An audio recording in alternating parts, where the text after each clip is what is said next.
Hi guys, Brinda web series review Sony లైవ్లో stream అవుతుంది మావా. ఆగస్టు 3న వచ్చింది. ఆల్రెడీ 3 days అవుతుంది.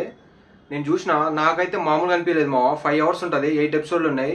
ఈచ్ ఎపిసోడ్ 38 minutes నుంచి 42 minutes మధ్యలో ఉంటుంది మావా. నాకైతే మామూలుగా అనిపించలేదు. అసలు 5 hours మీకు ఎక్కడ కూడా స్కిప్ చేయకుండా చూస్తారు. ఆ లెవెల్ గ్రిప్పింగ్ నేరేషన్తో తీసిరు మావా. మీరు ఒకవేళ చూడకపోతే వెళ్ళి చూడండి. ఇప్పటిదాకా చేసిన రివ్యూస్ ఏమున్నా కానీ బృందా మీద ప్రతి ఒక్కటి పాజిటివ్ రివ్యూసే ఉన్నాయి. మీరు కావాలంటే యూట్యూబ్లో వెళ్ళి చూడండి. ఏ రివ్యూవర్దైనా కొట్టి చూడండి. మీరు ప్రతి ఒక్కరు పాజిటివ్ రివ్యూ ఇచ్చారు. ఆ లెవెల్లో కనెక్ట్ అయింది మా ప్రతి ఒక్కళ్ళకి. 5 hours వెబ్ సిరీస్ ఎక్కడ డివేట్ అవ్వకుండా స్టోరీకి హుక్ అయ్యేలాగా చూడడం అంటే అది మామూలు విషయం కాదు.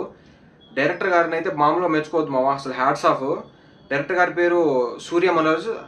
అసలు నెక్స్ట్ లెవెల్లో రాసిర్రు.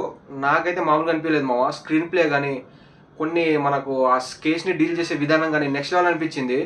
దీనికి తోడైతే బ్యాక్గ్రౌండ్ స్కోర్. మీకేంటంటే ఒక సీన్ చూసినప్పుడు టెన్షన్ బిల్డ్ కావాలంటే బ్యాక్గ్రౌండ్ స్కోర్ అయితే నెక్స్ట్ లెవెల్ ఇంపాక్ట్ ఇవ్వాలి. ఆ ఇంపాక్ట్ అనేది ఇవ్వకపోతే మీరు ఆ సీన్ని మీరు ఎక్స్పీరియన్స్ అవ్వలేరు. కానీ ఈచ్ సీన్కి అయితే ఆ బ్యాక్గ్రౌండ్ స్కోర్ అయితే మీకు ఒక మంచి ఎక్స్పీరియన్స్ ఇస్తుంది మావా. అసలు మామూలుగా అనిపించదు. ఈ వెబ్ సిరీస్ చూసినంతసేపు మీకేందంటే ఒక స్పైడర్ మూవీ అయితే గుర్తుకొస్తుంది మావా. అందులో ఉండే కొన్ని సీన్స్ లాగా మీకు అనిపిస్తుంది.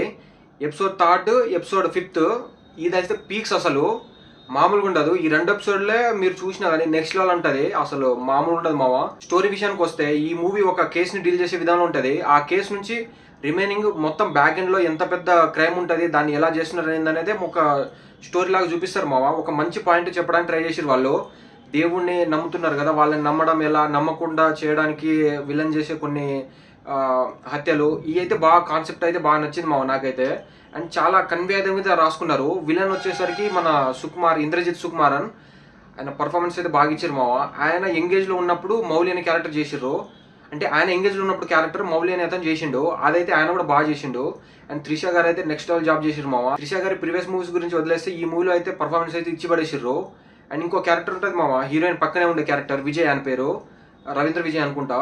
ఆయన కూడా అసలు ఈ వెబ్ సిరీస్ మొత్తంలో సెకండ్ హీరో అనుకోవచ్చు మీరు. ఆ లెవెల్లో ఉంటుంది.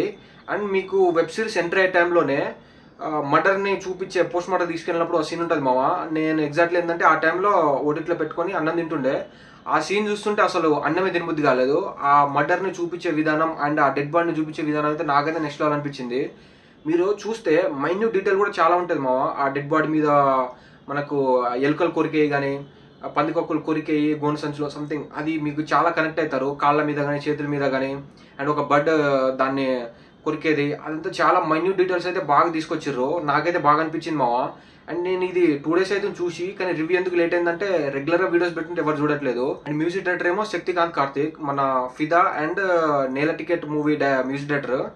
బ్యాక్గ్రౌండ్ స్కోరే ఉంటుంది. నెక్స్ట్ లెవెల్లో ఇచ్చారు మా బ్యాక్గ్రౌండ్ స్కోర్. నాకైతే అసలు చూస్తున్నప్పుడు వెబ్ సిరీస్ ఆ టెన్షన్ క్రియేట్ చేయడం కానీ, ఆ బిల్డ్ చేయడం కానీ నాకైతే అసలు నెక్స్ట్ లెవెల్ అనిపించింది. రీసెంట్ టైంలో నేను బాగా ఎక్స్పీరియన్స్ అయిన వెబ్ సిరీస్ ఇది. మీరు చూడండి, పక్కా చూడాల్సిందే. ఇంతగానో చెప్తున్నా అంటే మీరు చూడాల్సిందే. అండ్ ఇది నా రివ్యూ. మీకు ఎలా అనిపించింది కింద కామెంట్ చేయండి. మీరు చూస్తుంటే మీకు ఎలా అనిపించింది కింద కామెంట్ చేయండి. అండ్ అట్లాగే ఏంటంటే ఇది బాగా నచ్చింది కాబట్టి ఇంతలా పొగుడుతున్నా. నచ్చకపోతే దాన్ని నచ్చలేదని చెప్తాం ఎవరన్నా కానీ. ఒక మంచి కంటెంట్ తీసుకొని వచ్చినప్పుడు ఎవరైనా సపోర్ట్ చేస్తారబ్బా. కానీ చాలామంది ఎట్లా అంటే ప్రజెంట్ ఇప్పుడు చాలా యూట్యూబ్లో కానీ చాలా సినారియోస్ ఎట్లా ఉన్నాయంటే, వాళ్ళు డబ్బులు ఉన్నాయి కాబట్టి ఏదో ఒకటి తీస్తున్నారు ఫేమ్ కోసం అదేమో. కానీ చివరికి వచ్చేసరికి యూట్యూబ్ రివ్యూవర్స్ మీద పడ్డారు. వాళ్ళు చక్కగా ఇస్తలేరు, ఇది చక్కగా ఇస్తలేరు అని. ఒక మంచి కంటెంట్, ఒక మంచి మూవీ తీస్తే ఎవరైనా మంచిగా సపోర్ట్ చేస్తారు. అండ్ మంచి వీడియోలు చేస్తే నన్నైనా నేనైనా ఎవరైనా అమ్మమ్మ మొగడని ఎవరైనా కానీ సపోర్ట్ చేస్తాడు. అందుకే ఎవరైనా చేస్తూనే ఉంటారు. మంచి కంటెంట్ చేయండి, ఎవరైనా సపోర్ట్ చేస్తారు. అంతే. Thank you.